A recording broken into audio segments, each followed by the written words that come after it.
Babylon, man, I've been so torn thinking about this world lately. Babylon, truth is so deluded and it drives me crazy.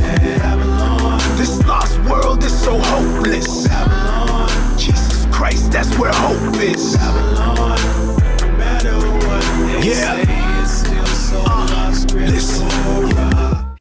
As the days wherein the Jews rested from their enemies, and the month which was turned unto them from sorrow to joy, and from mourning into a good day, that they should make them days of feasting and joy, and of sending portions to one another, and gifts to the poor.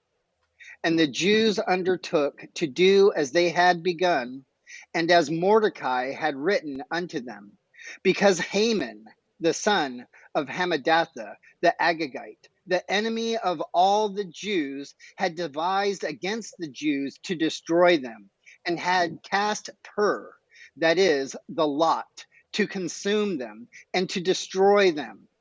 But when Esther came before the king, he commanded by letters that his wicked device, which he devised against the Jews, should return upon his own head, and that he and his sons should be hanged on the gallows.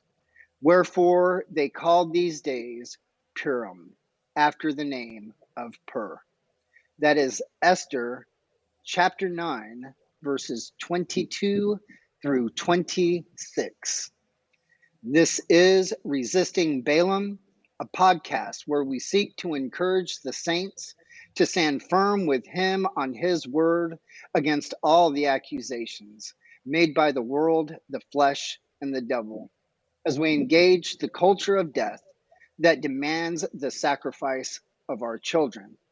I am Callie, and this is a Wrath and Grace podcast. Go check out wrathandgrace.com. Check out their merchandise, the music, the sermons. They have an app out, so go check that out. And if you really enjoy our content, prayerfully think about contributing financially to us and supporting us through Patreon. That is patreon.com/resisting Balaam. You get early access to our content, merchandise like t-shirts, mugs, flyers, and you get to help support us create content like this and go out on tour as we lecture about abortion, about the homosexual agenda, about reconstructing the family.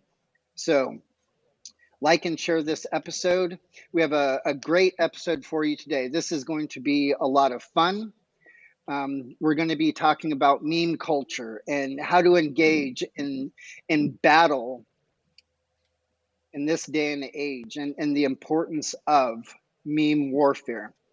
So without further ado, let me have my guests introduce themselves. And as you can tell, in order to keep them anonymous and to keep their anonymity, we have them blurred out and have altered their voices so that they can continue to produce and curate the dankest of memes on the internet. So let's go ahead and have you guys introduce yourself. Mr. Admin, introduce yourself and tell us about your meme page. Well, it's nice to be here. My name is Theoman. I am the administrator for the page Epistemic Media, formerly known as Epistemologically Charged Truths for Theologically Inclined Youths. All right, that's an easy introduction, not too much information there. Okay, Japanese meme lord, let's hear from you real quick. Hello, I'm the meme lord. I am popular for making my animemes to wage war on the culture with the gospel and redeem animemes for Christ. Awesome. He's not quite as humble as Moses, but he's getting there, guys. So let's see, who do we have less? John Punyon. Why don't you introduce yourself real quick? Yes, sir. Well, I am John Punyon. I'm happy to be here. My place on the meme page has, I guess, varied over the years, but or over the year and a half or so that I've been on it. But my main niche is stonks memes. Anything meme man related to make fun of some phenomenon in culture or in Christianity. That's my specialty. Awesome. So, just for clarity, I'm one of the admins and curators for Dank Abolitionist Memes, but I wanted to invite these meme lords on to do this interview because what kind of fun would it be if I interviewed myself? That would be kind of lame. I also wanted to expand this outside of just abolitionism, so I didn't invite my own admins on my page, nor did I invite James, who has his own abolitionist meme page. He's already been on our show a couple of times, so I wanted to expand our reach and really get down in generalities to talk about memes and their purpose. So let's go ahead and start there. What is a meme? Right. A Theoman. meme, Yeah. according to the dictionary, is an element of a culture or system of behavior that may be considered to be passed from one individual to another by non-genetic means, especially imitation. So a Okay. meme is ultimately an idea that is both shared, riffed on, changed, or otherwise culturally well known to the point of almost a zeitgeist that shares a particular piece of information or an idea. Okay, so one of the things we're doing is it's a form of communication. We're taking an idea and transferring that idea from my own thoughts and sharing it with another human, but we're doing it in a very specific type of media where the information that we're communicating is incorporating the symbols used to communicate that idea. Would that be fair? Yeah. And I think it's interesting that the term meme originally comes from an evolutionary concept, which is kind of ironic. But I guess it's also appropriate to be redeeming that word for Christ as well, because you're basically latching on to something that's popular, a popular concept or event, something that happened, and using it then to teach and to propagate the truth. Right. Well, but there's something really important that you brought up there that I think is something I do want to get into. It's the evolutionary aspect of making memes, right? And let me give you an illustration. So me and a bunch of friends last year gave lectures for Cruciform Ministries. There was an in-person conference, and we've been waiting for the videos to be publicly posted on the line, and it's taken forever. So I started a meme war against Cruciform Ministries about releasing these videos, right? And it started out just like with a generic meme about releasing the videos. Now these guys are post-mill theonomists, and one of the guys who's responsible for editing and posting the videos had made a comment about taking dominion over the hard drives. So I took that information, reincorporated it into the next series of memes. So there was this evolutionary process of now that there has been a feedback of the initial meme, now I've incorporated in the next stage this taking dominion aspect. And once that happened, other speakers started getting involved in the comments. And one of them had made an anti-CRT comment, hashtag all cruciform ministry messages matter. So then now it took on a socialist endeavor within the meme. So now the next series of memes had a socialist bent to them, on top of the taking dominion, on top of the release the oppressed videos or whatnot, right? So there is an evolutionary aspect to meme culture. How does Yeah, for sure. that how does that start out? So let's talk about what constitutes a meme, and then discuss the various layers within that and how they evolve. So what when we talk about memes generically, what is it that we are intending to convey? What is a meme that we look at? So we do have the dictionary definition of a meme, which is just Right. an idea that's shared and common to culture. But when we're using it in the context of an internet meme, it's Right. almost always entertaining or humorous, and it's Okay. for the purpose of sharing a particular idea or making a particular joke on a particular subject. So they're particularly particular in that regard. For our work, we do a lot of, well, reformed memes, specifically presuppositional apologetics, revelational epistemology, and then anything that kind of falls under the sphere of particularly reformed. So for us, we'll make memes about Jeff Durbin and James White. We'll make memes about theonomy and postmillennialism. We'll make memes that just rip into dispensationalism if we're going to be That's also one of my specialties, by the way. Dispy Having been stunts. raised, that's right. Having been raised in a dispensational context, it's I have a very rich experience to draw off of for my main content. So do you guys usually do video or solely photo? Or anime, moment, I guess, in the case of the Japanese meme lord. At the moment, we're like 95 to 97% photos, Okay. just images we'll make. We're working on getting into some different mediums, but Okay. that's a little Kind beyond of our. part of the reason for the name change is we want to branch out a little bit into media more broadly. Right. So on a basic level, when we're talking about internet memes, let's deal with the photograph ones, and then we'll branch out later. So what when you have a photograph meme, what does it consist of?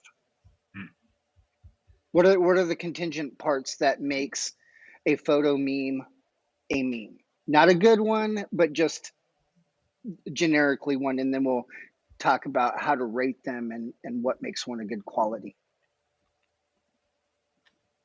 Well, part of it would have to do with the popularity of like the image. It doesn't even necessarily have to be like they're, the old primitive memes from like 2012 or just random stock images of people or animals or places. So it's kind of the popularity of the image that and how it circulates through the internet that makes it a meme. Not just like your profile picture, but if your profile picture is shared by like a million people, then potentially it could become a meme.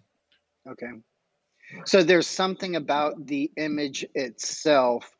Now, how important is somebody's association to that image comes out in the meme, right? Do you have to understand the context of the picture, or does that just give a greater richness to the meme? I think it gives a greater richness. Oh, sorry, damn it. Go ahead. It's all good. We've got, I'd say, a good meme will have both. It should be able to be understood by the layman who has absolutely no idea what the piece of content is that you're riffing on, but with a deeper, more funny meaning if you do understand the content. So if we were to take an anime, for instance, just a screenshot from an anime with a particular, it's usually subtitled on purpose so that you have a more specific idea to riff on. You take that and you tweak it in such a way, you're making a commentary on it in such a way that is broad enough to be understood by anyone, and then usually a couple of words in there or a little phrase in there that specifically speaks to the piece of content from the anime in its context. So it kind of gives a little hit of dopamine to the person who's watching, like, I understood that reference. Right. So that kind of brings them back for more. I understood that reference. Right. Right. So, also, go ahead. There's also some kind of memes that, depending on where you go, like, and the audience they're trying to reach, that sometimes make absolutely no sense. Just complete absurdist humor, deep fried images with bottom text as the meme, like just like the default text without any real effort put in by the artist at all. And so part of like the effectiveness of memes is not even necessarily the ability for it to be popularly understood, but just for it to become popular, you know. Right. So, would you say that's more of a Gen Z type maneuver, and where things are going? We're just being absurd to be absurd and popular in that absurdity rather than communicating some sort of idea. Potentially like an evolution of slapstick humor, Right. but for images and stuff. Right. Well, and when we look at evolution, because this keeps popping up, the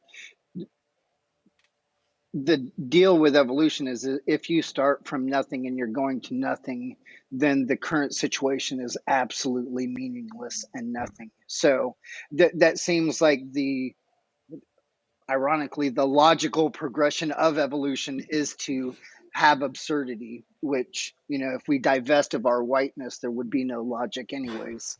So, but to get back on track, right? So what you guys are saying is the photo doesn't necessarily have to be understood. The context of the photo doesn't need to be understood by the population to get the overall joke that you're saying. However, if you do understand where the photo came from, then it gives you a deeper level of how funny the message that you're saying is. So, are there specific meme formats that you're like? One is about giving information, one's about showing inconsistency, one is, fill in the blank thing. There are specific meme formats. Could you describe what those are and how you can use those more effectively? I could give probably an example. Because my specialty is the stonks memes, the meme man memes. Generally, the way that those function is, and there's a bunch of examples of this. The way that these function is, they sort of make fun of the way that you think something is. So, for example, like I made one recently. I don't think it's gone up on the page, but I guess it will by the time this airs. But it was basically the text was something like what atheists or unbelievers look like when they say they think they don't need Jesus, and it was just a staunch guy going, "Good person." It's just sort of it's ironically restating what people think and then pointing out how ridiculous it is at the same time. So that's one example. That happens a lot with memes, is that it'll connect to something in real life, but then subvert it at the same time to say it's not really what it says that it is. Awesome. Okay, since you love the stonk memes so much, I do. I love them so much. I am going to message you one that I made recently, a couple months ago, and you tell me how good it is. All right. So when we're done with this, tell me what you think, because part of the things that I do when I make memes is I go for the jugular. Right.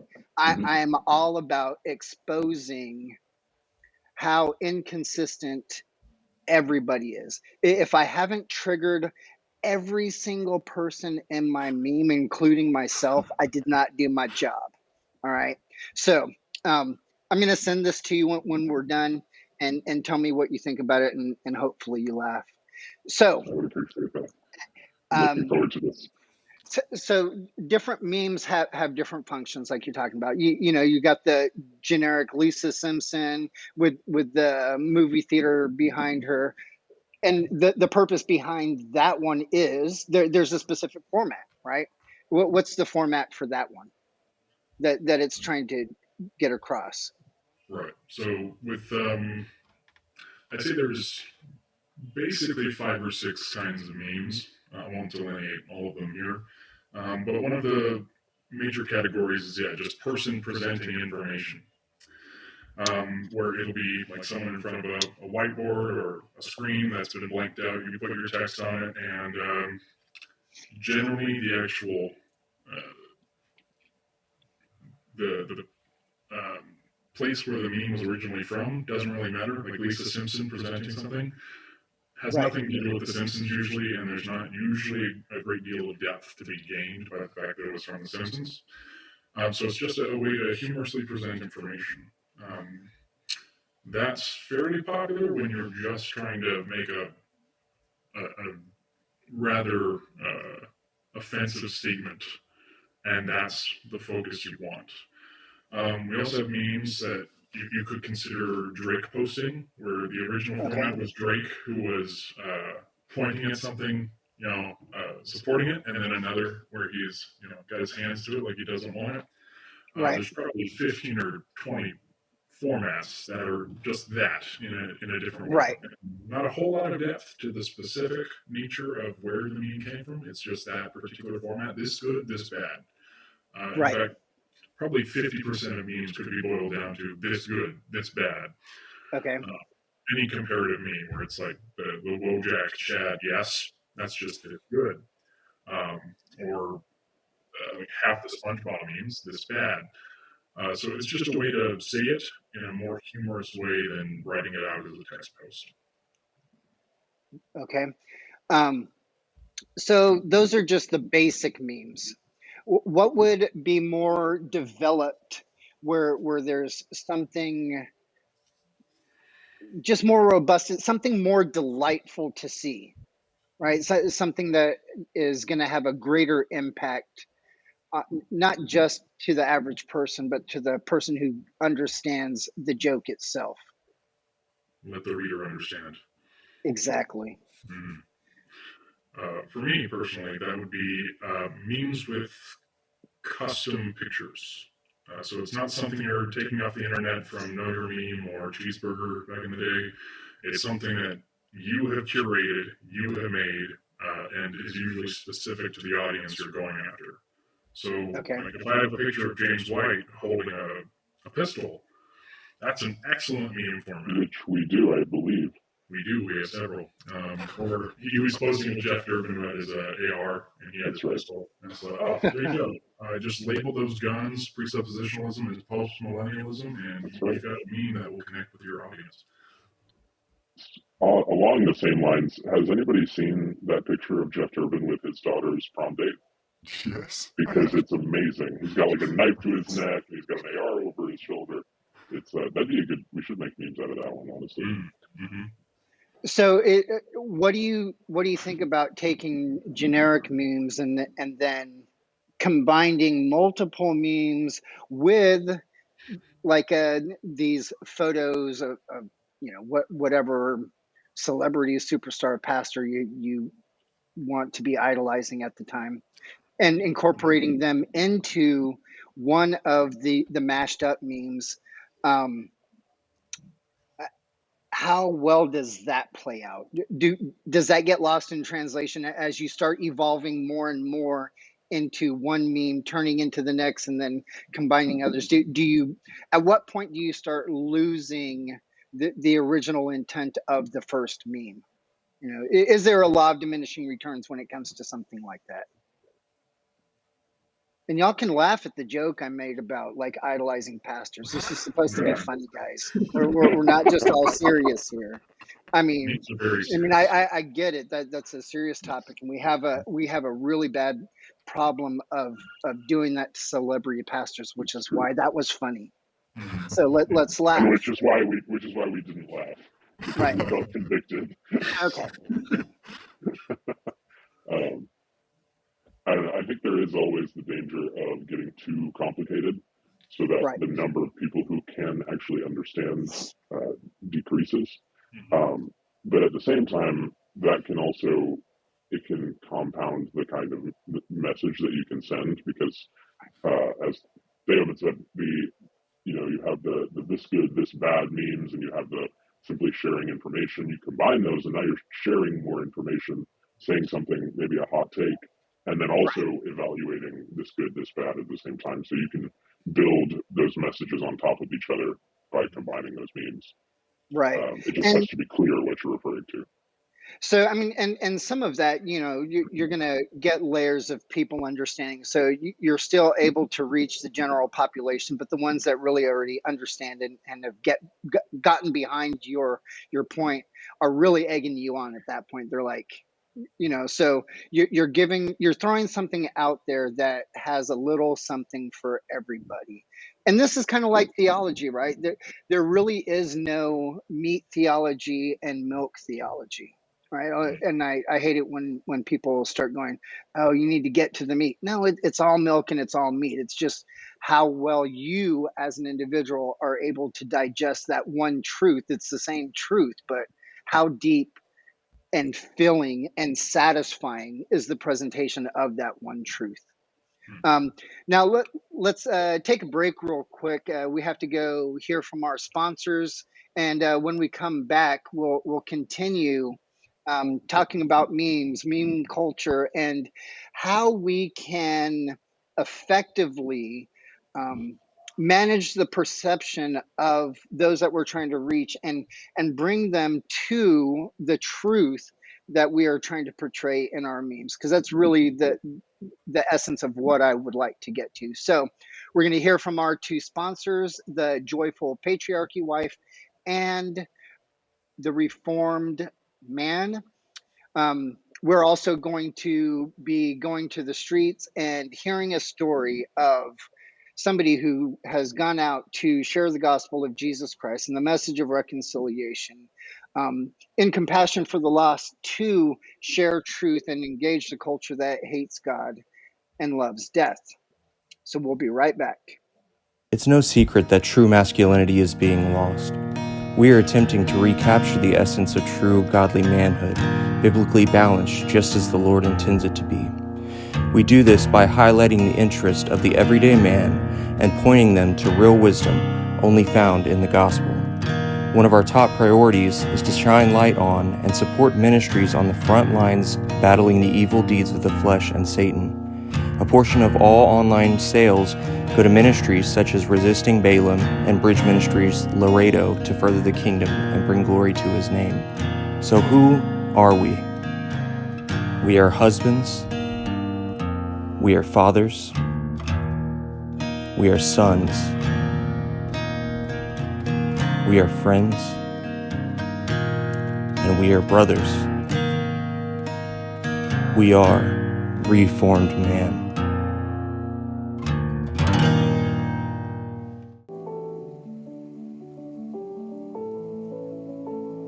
We are Titus 2 women, seeking to glorify God through the teaching of younger women, biblically, to love their husbands, children, and be keepers of the home.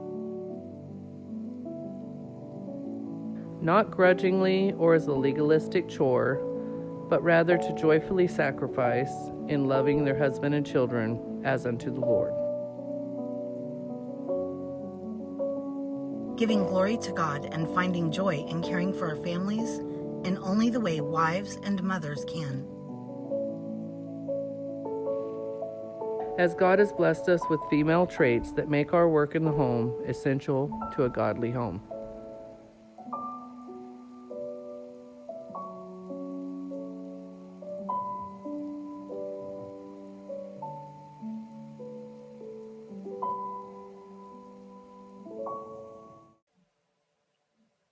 Okay, so go check out the Joyful Patriarchy Wife, and go check out Reformed Man. If you one of the things that we are trying to do is normalizing the average Christian to go out and share the message of the gospel. to really take to heart the fact that God saved you, a sinner. He reconciled you to himself, and he has given you that message of reconciliation. So we want to encourage you in your daily life, whether it's just talking to your family, talking to your children, talking to the guy next to you on the bus, your coworker, or with your church or fellow Christians going out to the streets and talking to passersby, or going to universities or the abortion clinic. And when you do, send us a little 3 to 5 minute story of a time that you went out and shared the gospel. Let's share the spiritual battle that was going on, whether it's demonic activity through the person engaging in violence against you, or God saving someone, or a child being saved at the clinic, or just some encouraging thing that God has done through the sharing of the gospel. So email those to kalicore@yahoo.com. Okay, memes. Back to the fun business. We've got the guys from Epistemic Media. I don't remember the old, long, arduous name that is funny, and everybody has a version of it, so it gets lost in the mass sea of memes. I like this one better, Epistemic Media. And I do like the idea of you guys branching out to other forms of media. I'm excited to see what you guys are doing. So we've been talking about what a meme is, basic level memes, formats of memes, the evolution of the content of these memes. Let's move the conversation into some of the purposes of meming, and what is it that we are trying to affect. All right, so making memes is more than just communicating content. It's more than just, hey, here's an idea, right? There's something about the meme, and one of it I think is dealing with comedy, and comedy has a very specific purpose, which is to shine light on cultural relevance. What is our situation today, and what would you guys say to that? All right. Memes are, as far as I'm concerned, the most powerful rhetorical tool in our tool belt in this age, just because of their almost universal applicability. Everyone knows what memes are. Everyone goes on the internet to look for memes, or practically everyone, at least. Even boomers Yeah. understand memes. I mean, their memes are terrible, but yeah, they do have them. So if we're looking at just pure rhetoric, the logos, pathos, and ethos of memes, we can teach people against their will with an incredible amount of effectiveness using this medium. Yeah. So if I could add to that too, that's, you mentioned comedy a little bit there, and that I think is the key to what makes a meme effective, is that everybody likes to laugh. And it's hard to prevent yourself from laughing. It's, that's why they have all those videos that are like, try not to laugh at this, because Right. they're going to show you something really funny that's hard not to laugh at. So that's the beauty of a meme, of a well-made meme at least, is that you can't not enjoy it and laugh at it. And then what you don't realize is that the comedy has lowered your defenses, so that if, like, let's say this particular truth that this meme is communicating applies to your life directly, you realize at some point that you're laughing at yourself and you don't even realize it. So that's how memes can be effective, to point those things out that people won't usually admit about themselves or laugh about in the culture, but it'll point out something obvious without the defense mechanism that we normally have up. So it sort of goes under our defenses and then makes us really interact with what's actually going on. It's like, oh, this is ridiculous now that it's framed in this way. Right.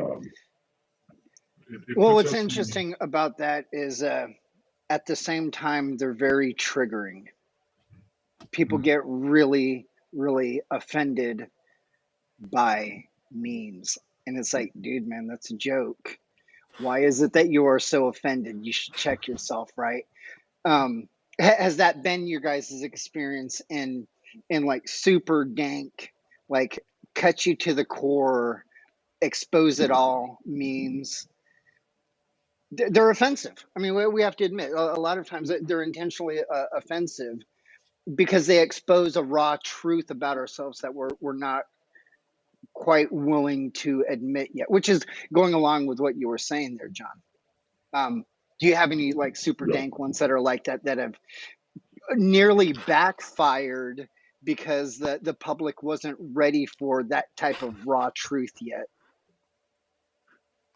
I think it's been a while since I've made one of those like ringers, I guess. But yeah, so sometimes I've seen those, like I've made them where, and other moderators made them where it pushes a button and everyone just starts interacting on it. So that actually does well for our page when we Right. offend people, is because more people then tell us they disagree. And it starts discussions, like real good discussions between people. So I think even when it offends people, it may make the conversation uncomfortable, but it also then opens up the conversation in the first place. And I would agree with that unless they censor you and kick you out of the group Right. because of it. So, like, I've been invited to meme rating pages, and which I think is great. I mean, all right, rate my meme. How well did I do on this format, the content, and is it funny? Does it speak to the truth? And I was in that page for less than a week, and I got kicked out. And some of it was over some of the pro-life memes that I did, but really, let me tell you what the straw was that broke this camel. This was during the time of the whole what was it, I'm cute, I think I'll go blah blah blah whatever, right? Okay. And I took an old picture of John Piper and made a joke about future justification, and they lost their mind and kicked me out and there was no discussion over the fact that he's a heretic, or at least says heretical things. Now, some people like John Piper. That's fine. And that's okay. Read him. I happen to think he's boring. But come on, let's talk about the issues. Like, don't get so butthurt that you're not willing to discuss the content, right? So, how do you regulate without censoring? How do you go, hey, here's something. Ooh, okay, we stepped over a line and we've gone too far. Is this really comedy now? Are we really dealing with truth, or are we just still not ready to talk about this topic? I mean, like, think of our culture right now, right? You got Dave Chappelle, who is offensive, right? He straight out offensive, but he is saying some true things. And the cancel culture wants his head, and he's like, I don't care. I said what I said, right? So at what point is censoring a meme censorship, and just like, we're now a totalitarian meme dictatorship versus, okay, we're just not ready for that? I think this would be a better question for someone who runs a meme group, as we're a page, so nobody posts on our page. Like, they might post in the comments, but right. We regulate ourselves, and we have the benefit of just never being wrong. Yeah. If we That's how a good monarchy should run. Yeah, we're 100% truthful all the time. That's we're epistemic in our content. Right. No, when we are wrong, and it has happened, we don't redact. We just make a statement. Yeah. I don't think that's happened for like a year and a half. So, like, since has been here.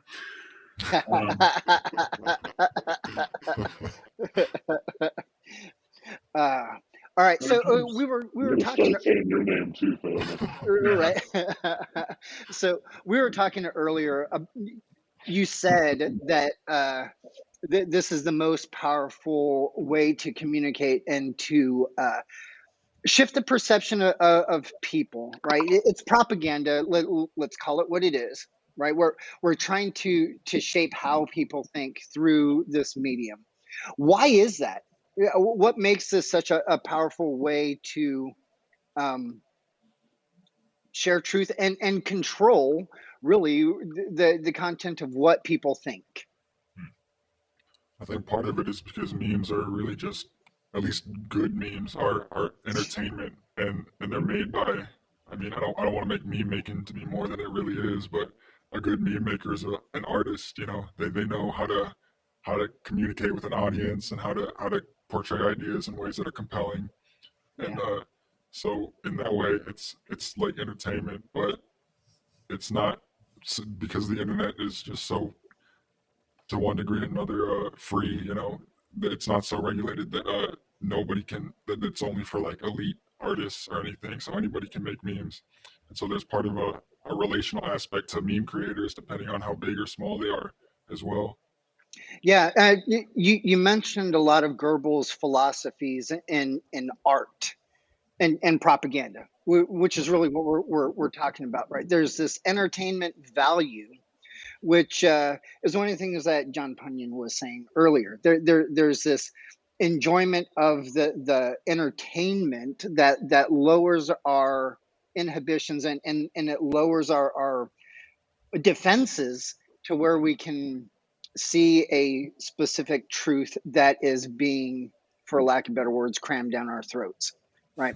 So but really what we're trying to do with a lot of memes is affect change, right? And what we're trying to affect change in thought, because change in thought affects change in behavior. How conscious are you guys of that while you're making your memes? Is there, hey, I'm just having fun and I want to make something that people laugh about, or is there a very specific consciousness that you were like, no, I need to drive this point home so that people understand that God reveals himself in scripture, but a priori we all see him in nature, right? So there's this epistemic truth. Oh, come on, you're presuppositionals. You know that God, you know God because a priori you have that knowledge of God, right? So Census of and God. that's the epistemic view that you are trying to get people to understand and see through your memes, right? So how conscious of your uh, Purpose? ideology that you're trying to convince people through reason to come to your understanding of the epistemic view of knowledge of God? That was a joke too. Come on, guys, man. These are classic precept jokes. Mhm. No, but seriously though, Not like, an how image, so conscious it's are an you image. of the agenda you're pushing? Are you in the Wow, creation of these memes? I'm slow today. I got the joke now. Yeah, at That's least for me, I'm extremely conscious. Yeah, I started the page, and yeah, over its evolution, I've become extremely aware of its purpose. yeah. So I make most of the presuppositional memes because I happen to be the in-house expert on the subject.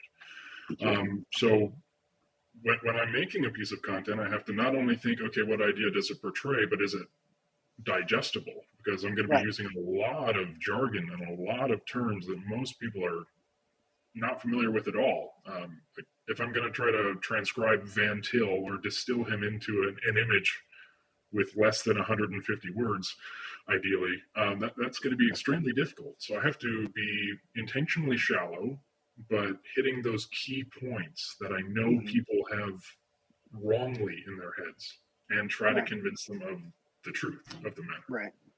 So you especially just with said, Vento. Mhm. right. You just said something that was really interesting about the jargon and do you guys use your memes in a way to teach that kind of jargon to the general population. So there's an instructive, and this is really what I'm trying to get at as far as like promoting your agenda, right? Is yes, you want to bring the people along, but to do that, you have to teach them. And some of teaching them that is teaching them the jargon, right? So um, there's a sense of like dangling the carrot in front of them to where they don't really necessarily get it all, but they get enough to where they can extrapolate and start learning more about the content of the thing, which is in the sense of moving them to the position you want them to be, right? Right, Maybe, like our memes are kind of just like catalysts, you know, like just dropping little things to get the gears turning. And then uh, sometimes for some memes, we can hyperlink resources or promote resources for them to look deeper into. But yeah, I think part of showing your understanding of a topic is being able to simplify it for the layman, you know, right, and also get them motivated to do their own research and come to their conclusions. And, you know, obviously, like you said, ours is propaganda, so that we're trying to influence them towards our right, conclusions. But yeah, they're kind of just catalysts, just simple ways to convey ideas. yeah. I wouldn't So, say we, I wouldn't what was say that? we, I wouldn't say we have propaganda, because that's just when a British person gets a really good look at something. Nice. I see what you did there. That's good. That's good. What are some of your guys' favorite meme pages out there, though, apart from yours? Oh, It's funny though, I do actually sometimes I'm scrolling through Facebook and I'll see one of our memes that I don't realize is one of ours, like somebody else on the page made it. And I'll laugh at it and be like, wait, that's one of ours. How have I not seen this already? So our page really is one of my favorites, but I'd say, I also pick really your top like, three. what's that? How about each of us pick our top three? Yeah, Yeah. sounds great. Does anybody already have their list? I'm still thinking. I got the Reformed Sage. Great guy. I wouldn't say his memes are necessarily original. He does a ton of reposts, but the fact that he's decently influential and fosters the kind of conversations that he does, Yeah. I think he's hitting the rhetorical purpose, if not the necessarily the content focused purpose. Wrecked Wretch is also up there. They're about our same size, and while we focus on a lot of content, they focus on really high quality stuff. So all of their memes are bangers. And then for me, presuppositionally immediate, or presupposition. I'm gonna pull up their name real quick. It's one of those really long ones. Presuppositionally Christian memes for immediate teens. It just kind of bridges the gap between presuppositionalism and abolitionism. Well, the thing is like it's the same thing. Like I find it really bizarre when there's a presuppositionalist that is an incrementalist, because I just want to look at him and go, hey, by what standard? Yeah. Nice. Yep. You know, like, so here's the thing, right? So Cy Ten Bruggencate, right? We were both speaking at a conference a couple of years ago in Idaho, and he was on the fence on abolitionism and incrementalism, and we sat and talked for a couple hours, and I precept him, the precept guy, into abolition, basically through that. I mean, I don't understand how you can not see that bridge being there. But all right, Japanese meme lord, what is your three? Actually, one of them I'd be sharing with a Theoman over here. That's the Wrecked Wretch. Originally, way back when I was first reforming, their memes actually triggered me because they're Calvinistic ones. So they played a huge role in forming my own theology now. But moving on from them, one of them is actually a Lutheran meme page, Your Confessional Weed page, which makes Lutheran memes, and then regulative memes for iconoclastic teens, which is a Presbyterian kind of meme page. Awesome. Also like that one. So I guess it's my turn. So one of my favorites is, and I don't think they've posted in a while actually, but semi-serious memes for dispensational post-millennialist teens. It's classic. I would also include the Reform Sage up there as well. And I also really don't tell my pastors, I guess, but I like obnoxiously provocative memes for obsessively Lutheran teens. Even though I'm not Lutheran at all, I think their memes are good. Well, And That's they actually awesome. interact with us on our page occasionally, or at least sometimes with my memes. Right. and I think we would be remiss if we didn't mention the memes are for you and for your children. Yes, that's Yes. true. One of our former moderators runs that page. Awesome. Yeah. Well, I just want to tell you that you guys are all wrong.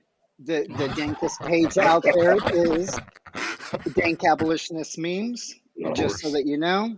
I just followed you like, today, actually. it's interesting. It's interesting with that page. And I try not to add my own personal memes to that, and I let the other admins add mine.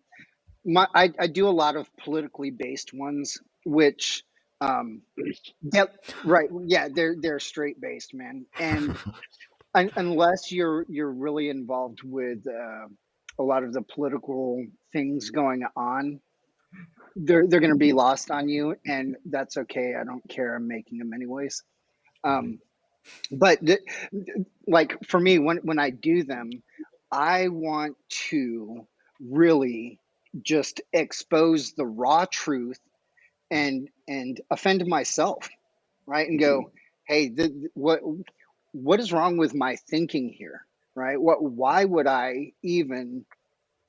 What was I thinking when I was doing this? And for me, it's a sort of a form of repentance, as it were, where it's like, hey, I'm not criticizing you because of how you're thinking. I'm criticizing me of how I used to think. Now let's check this out, right? And a lot of times with the memes that I'm making, I'm not targeting a one specific group. I'm really trying to trigger as many people as possible so that we because when we get triggered and we get called out on being triggered, we can finally take our mask off and go, why did that picture offend me so bad? It's a stupid picture on the internet. Why did I get so angry? And it gives us as individuals an opportunity to examine ourselves, right? And go, okay, that really is foolish, you know. So what do you guys have planned in the future? You guys are moving to broader sense of media, not just photo, but what other media memes are you planning on getting into? Well, we've done a little bit with like animated GIFs, and yes, I said GIFs, not GIFs. Good. Amen. GIFs is the way Yes. to pronounce it. I will take a position on record. John Fleming thinks it's GIFs. But we've done a little bit of that, and we'll probably do more of that in the future. But we also want to branch out, I guess, into like videos that have sound too. So maybe like movie clips is one of my ideas.